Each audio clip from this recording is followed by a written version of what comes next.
Morning students, how are you? कैसे हो सब? फ्रेंड्स, हम लोग कंटिन्यू जीएस के टॉपिक पर फोकस कर रहे थे, पॉलिटी पढ़ रहे थे। पॉलिटी में हम काफ़ी सारे टॉपिक को कवर कर दिए हैं। हम लोग भारतीय संविधान की पृष्ठभूमि पढ़ रहे थे, भारतीय संविधान के निर्मित होने के पहले की कहानी क्या है, क्या नहीं है, और ये काफ़ी इम्पॉर्टेंट भी है। तो आइए फ्रेंड्स, हम लोग बिना किसी देरी के अपने सीधे सीधे टॉपिक पे चलते हैं। कल हमने पढ़ाया था आप लोगों को 1853 का चार्टर एक्ट। आपको पता भी होगा, रिवाइज भी किए होंगे, पढ़े भी होंगे। 1853 का चार्टर एक्ट अंतिम चार्टर एक्ट था जो 1793 से लेकर के 1853 तक का था। थोड़ा सा हम हल्का सा रिवाइज कर दे रहे हैं क्योंकि तभी ये सब चीज़ें समझ में आएंगी। क्योंकि 1853 के चार्टर एक्ट के तहत कंपनी के जो शासन थे 20 वर्षों के लिए, उसको समाप्त कर दिया गया था और कंपनी का शासन अब धीरे धीरे ब्रिटिश सरकार या ब्रिटिश नियंत्रण के कब्जे में आ गया था। तो और भी बहुत सारे पॉइंट हैं, अगर हम उसको डिस्कस करने लगेंगे तो बहुत लंबा हो जाएगा, इसलिए जो लेक्चर हम लिए हैं उसको आप लोग देख करके रिवाइज कर लीजिएगा। तो आइए हम लोग चलते हैं 1858 का भारतीय शासन अधिनियम। इसके बारे में एक दो फैक्ट हैं। पहला फैक्ट है, इसे ताज का शासन कहा जाता है। ताज का शासन, ताज का शासन का मतलब ताज का शासन, ये ताज का शासन कब से है?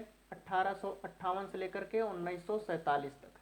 इसको याद रखिएगा, ये बहुत ही बेहतरीन ढंग का फैक्ट्स है। ताज का शासन जो है वो 1858 से लेकर के कब तक का है? 1858 से लेकर के 1947 तक है। दूसरा, इसको जो है भारत का शासन भारतीयों के लिए अच्छा बनाने के लिए लाया गया, अंग्रेजों के दृष्टिकोण से। पुनः जो हम वही बताते आ रहे हैं। इसके आने का कारण क्या था? सबसे बड़ी चीज देखो फ्रेंड्स, 1857 की क्रांति हुई। 1857 की क्रांति हुई क्यों? क्योंकि 1857 की क्रांति के बैक में जब आप जाएंगे तो उस समय पूरा भारत त्रस्त था और अंग्रेज क्या कर रहे थे? लगातार दोहन कर रहे थे, हमारे आर्थिक संसाधनों को गुलाम बना रहे थे, हम दिन ब दिन गरीब होते जा रहे थे। और कुछ ऐसी तीव्र घटनाएं थी, ये तो हम विस्तार पूर्वक बता दिए। जो तात्कालिक, हर एक घटना के पीछे दो रीजन होते हैं। एक बहुत बड़ी कहानी होती है जो दीर्घकाल से चली जाती है, और दूसरा होती है शार्ट, जो तुरंत के तुरंत रिएक्शन करे। जैसे मंगल पांडे की कहानी आप सुने होंगे कि गाय के चर्बी लगे कारतूस में जब उन्होंने दांत से खींचना चाहा तब जाकर के यह क्रांति हुई।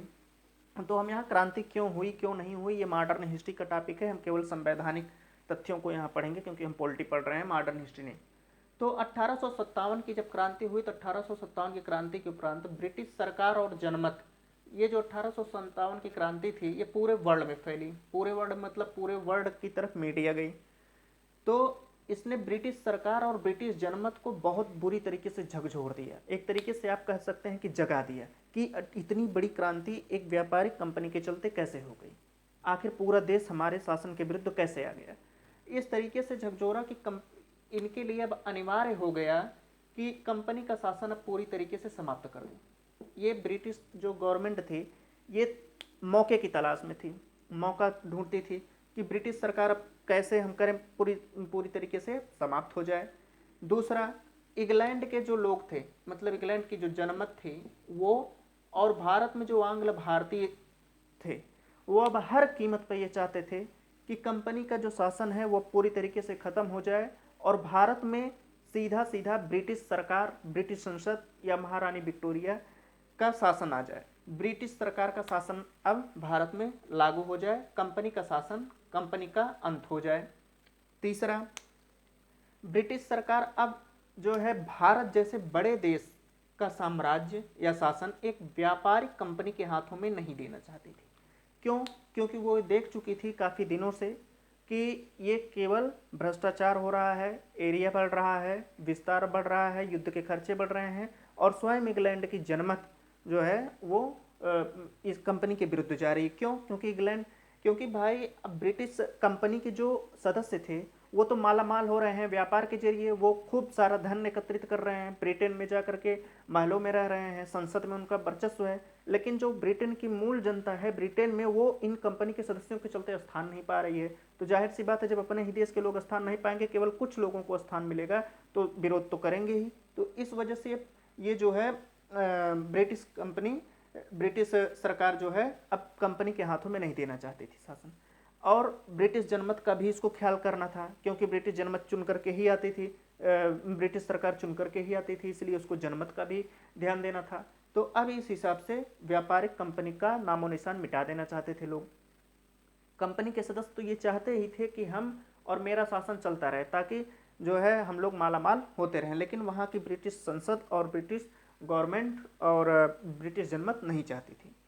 ब्रिटिश सरकार ये सब जब हुआ तो 1857 में एक विधेयक पेश किया, जिसके प्रधानमंत्री थे लॉर्ड पाम अस्टर्न। ये प्रधानमंत्री थे, इन्होंने इस विधेयक को लाया।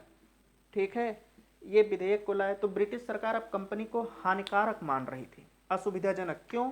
क्योंकि इनका केवल शोषण ही पर्याप्त था, शोषणकारी शासन ही मैक्सिमम था, और असुविधाजनक मान करके इस विधेयक को लाए ताकि कंपनी के शासन का अंत किया जा सके। तो ये तो 1858 के जो अधिनियम है, भारत शासन अधिनियम, उसके आने का कारण था। वो लाया क्यों गया? अब हम इसकी विशेषता पे आते हैं। इसकी विशेषता क्या थी? कंपनी के शासन को अंत करके कंपनी का शासन जो है वो अंत कर दिया गया। अब कंपनी का शासन सीधे सीधे किसके हाथों में दिया गया? कंपनी का शासन सीधे सीधे ब्रिटिश सरकार के हाथों में दिया गया।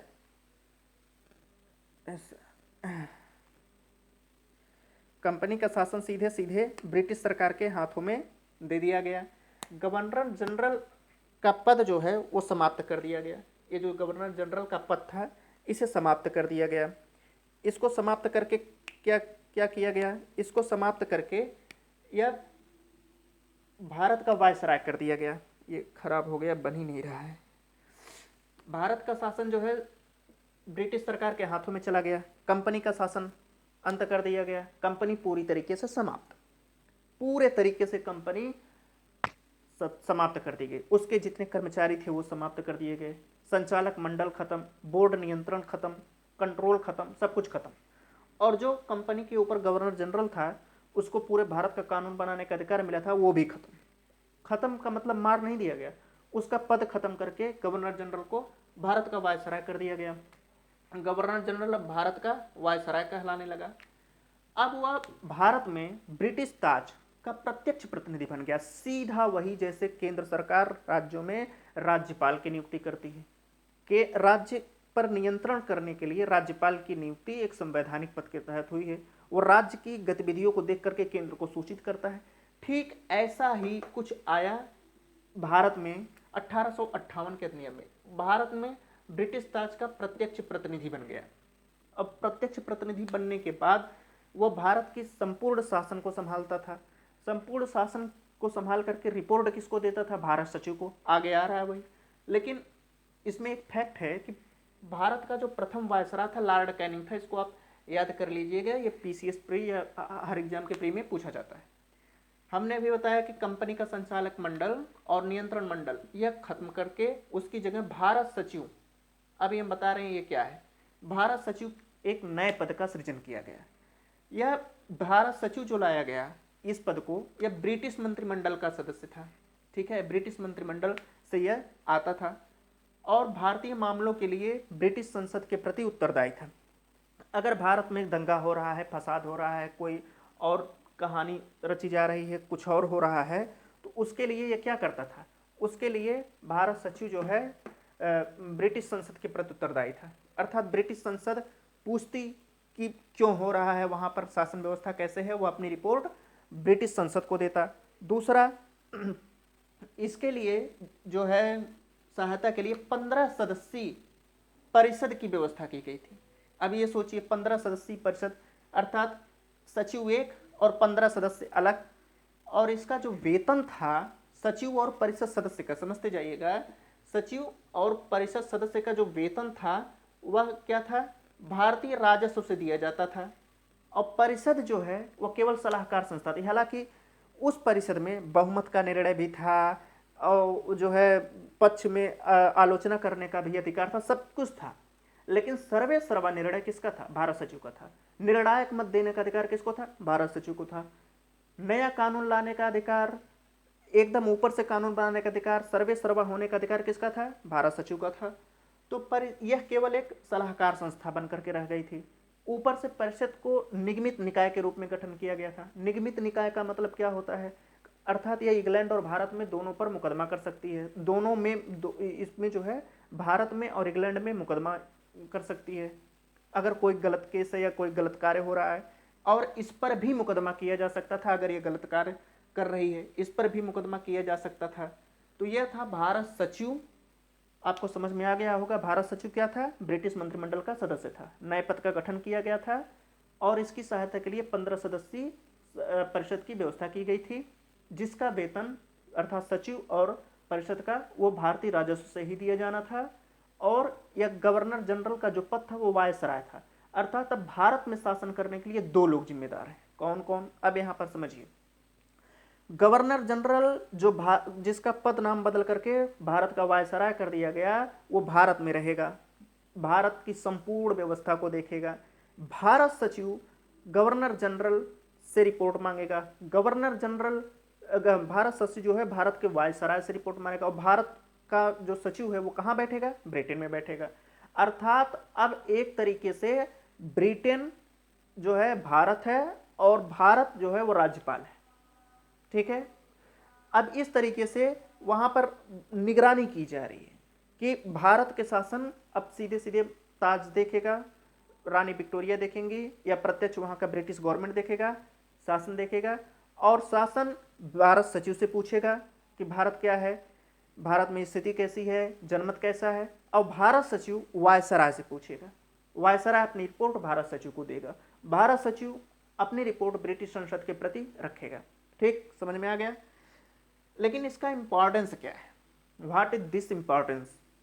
इसका इंपॉर्टेंस क्या है, महत्व क्या है? महत्व यह है कि इसका कोई प्रमुख उद्देश्य क्या था? प्रशासनिक मशीनरी में सुधार। प्रशासनिक मशीनरी में सुधार करने का क्या इंपॉर्टेंस है? 1857 की क्रांति हो गई, एक दल आया जो यह पता लगाने के लिए कि 1857 की क्रांति जो हुई थी वो किन वजहों से हुई थी, अब दोबारा ऐसी क्रांति ना हो, उसके लिए क्या किया जाए। इसके लिए अधिनियम लाया गया। आप मॉडर्न हिस्ट्री में पढ़ेंगे कि रानी विक्टोरिया की घोषणा भी है, वो इसका टॉपिक नहीं है। 1857 की बात ब्रिटिश सरकार ने क्या किया वो सब मॉडर्न हिस्ट्री का टॉपिक है, इसलिए जब मॉडर्न हिस्ट्री पढ़ेंगे तो वहाँ पे पढ़ाएंगे। अभी यहाँ केवल संवैधानिक बातें चल रही हैं। तो प्रमुख इस उद्देश्य था प्रशासनिक मशीनरी में कुछ इस तरीके से सुधार किया जाए कि दोबारा ब्रिटिश सरकार के खिलाफ कोई विद्रोह न हो। इसीलिए कई सारी घोषणाएं की गई, कई सारे नियम लाए गए। दूसरा, इंग्लैंड से भारत पर नियंत्रण व निगरानी। अभी हमने समझाया इंग्लैंड से अब भारत पर नियंत्रण किया जा सकेगा, निगरानी किया जा सकेगा। लेकिन इसकी हानि क्या थी? इसकी हानि क्या थी? मान लो चलो ये सब ठीक है, केंद्रीकृत की प्रवृत्ति आ गई, शासन में केंद्रीकरण बढ़ गया, केंद्रीकरण केवल एक व्यक्ति के पास रह गया, भारत का वायसराय वही अब सर्वे सर्वा था। और भारत का वायसराय अपनी रिपोर्ट भारत राज्य सचिव को देता, भारत राज्य सचिव उस रिपोर्ट को ब्रिटिश संसद के प्रति रखता।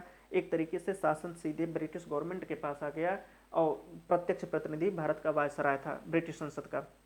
लेकिन इसकी सबसे बड़ी हानि क्या थी? जब आपने गठन कर दिया एक निकाय, अब तो भाई जैसे कोई मंत्रिमंडल है, कैबिनेट है, अब प्रधानमंत्री नरेंद्र मोदी जो है वो दौरा कर रहे हैं, गुजरात में दौरा कर रहे हैं, विदेश में। और पता चला कोई मंत्रिमंडल, जैसे कृषि मंत्रालय है, कृषि मंत्रालय जो है भारत में समस्त कृषि कार्यों का लेखा जोखा है। जितने भी कृषि कार्य हैं, चाहे राज्य के हों चाहे केंद्र के हों, वही देखेगा। और कोई ऐसी घटना घट गई, किसान विद्रोह कर दिए, अभी हुआ था, आपने न्यूज़ में पढ़ा, मैंने बहुत अच्छा एग्जाम्पल दिया आपको। अभी 2022 के ही चुनाव में किसान घटना घटी, तो किसी खाद्य पदार्थ का दाम एकाएक बढ़ गया, किसान घाटे में चला गया, या कहीं किसी कोई प्राकृतिक आपदा किसान पर आ गई, वो पूरी फसल बहुत बड़े स्तर पर हो गई, तो उसके लिए जिम्मेदार कौन? कृषि मंत्रालय।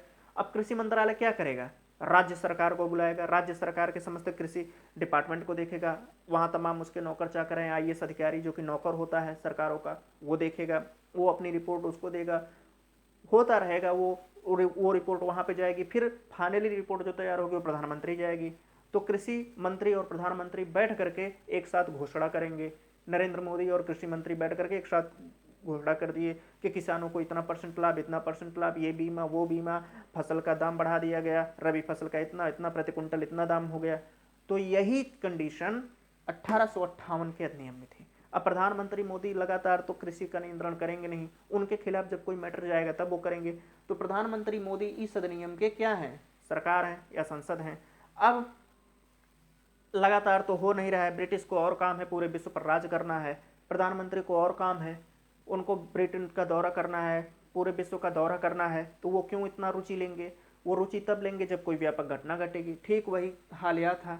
तो जब ब्रिटिश संसद का नियंत्रण अर्थात भारतीय शासन की रुचि में कम हो गई, तब क्या होने लगा, तब ये होने लगा कि भारत का जो राज्य सचिव था और भारत का वायसराय, ये दोनों मिल करके आपस में शासन करने लगे। और प्रशासन और सारे नियम, सारे क्रियाकलाप ज्यों के तो पहले जैसे ही थे। जो 1793 से चला, जो 1773 से चला आ रहा है शोषणकारी प्रवृत्ति, वही प्रवृत्ति यहाँ भी थी, उसमें कोई बदलाव नहीं किया गया था। प्रवृत्ति वही जारी रही, पद बदलता गया, व्यक्ति बदलते गए, लेकिन मौलिक उद्देश्य वही था, भारत का शोषण, भारत का विघटन, भारत पर राज, भारत को बांटो।